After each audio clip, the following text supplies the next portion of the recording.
Hello, this is Dr. Mike Brooks. I'm a licensed psychologist based in Austin, Texas. This is my ongoing series about searching for truth and life satisfaction in a complicated world. This episode is about losing ourselves to anger and how we shouldn't do that and why.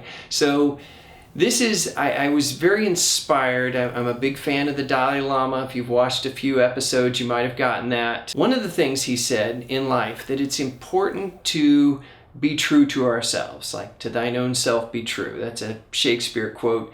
But he's talking about living in a way that's consistent with our true self.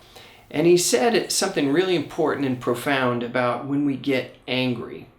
And when we get angry and we get jacked up emotionally, we'll often do and say things in a state of anger that's inconsistent with our true self. Our true self is this default state where we're calm. There's nothing in particular pressing on us. We're not anxious or, running from a rattlesnake or like trying to meet a deadline on 3 hours of sleep. We're not mad and losing our heads out of anger. We're in a calm state. That's mostly who we are.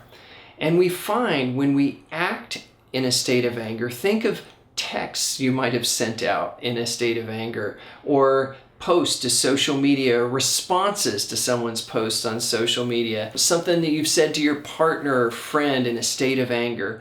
Often, once we cool down, we will have to re-engage that person and we'll say something like, well, we apologize because we have crossed the line. We've done and said things that we regret because we said them in a state that was not in our default state, not consistent with who we truly are. And we'll even say things like, I wasn't myself when I said those things. I kind of lost my head. I lost my temper. So the Dalai Lama's advice is when we find ourselves in that state of anger, we don't want to do or say much of anything because we'll be acting in a way inconsistent with our true selves, and then we'll have to apologize and mend the relationship once we've cooled off. So as a takeaway, when you're engaging with anyone and you start to get jacked up emotionally, you feel your heart racing, maybe your face gets flushed, your jaws are clenching, your hands are clenching, your voice gets louder, that's another sign. What we should do at those times is disengage. And that doesn't mean just walk away from a person. If you're with your partner and you just walked away, that doesn't go well either.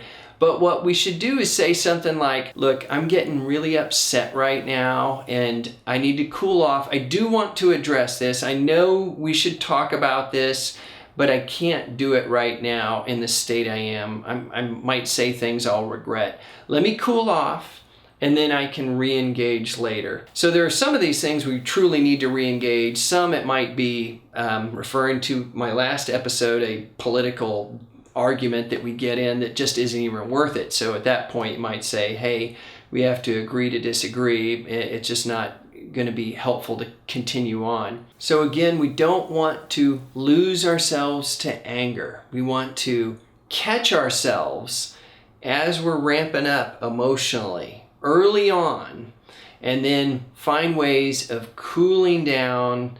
And if we need to separate, we do that. If we can cool off right then and there, great. But we want to act in a way consistent with who we truly are.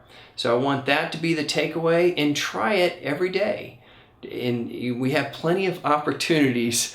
And if you miss it, that's okay. If you mess up, that's where the apology comes in. And there'll be plenty of other opportunities in the future to use this. But again, if you reflect on your own life, you can see the truth of what I'm saying. It's not true because I'm saying it's true.